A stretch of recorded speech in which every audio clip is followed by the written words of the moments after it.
Waste थाना मंगूपीर के इलाके जमशेद पंप के करीब पुलिस मुकाबला के दौरान पुलिस एहलकार के जख्मी होने का मामला एसएसपी वेस्ट हफीज अर्रहमान बुक्टी साहिब जाए वकूअ पर पहुंच गए। मुल्जिमान मंगूपीर जमशेद पंप के करीब शहरी को वारदात का निशाना बनाने की कोशिश कर रहे थे। एसएसपी वेस्ट ड्यूटी से घर जाने वाले पुलिस एहलकार ने बहादुरी का मुजाहिरा करते हुए वारदात को नाकाम बनाया और मुल्जिमान से मुकाबला किया।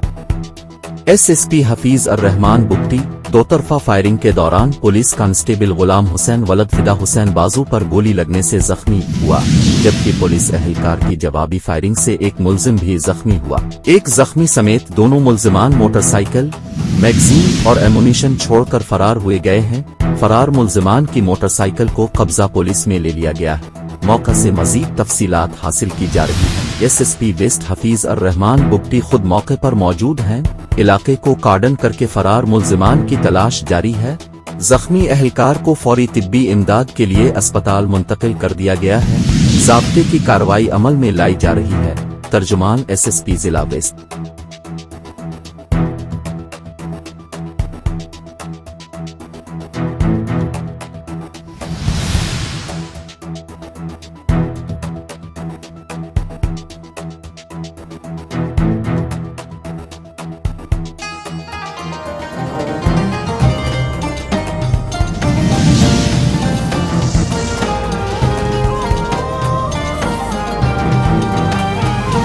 डालडा का रमजान 250 रुपए तक की बचत के साथ।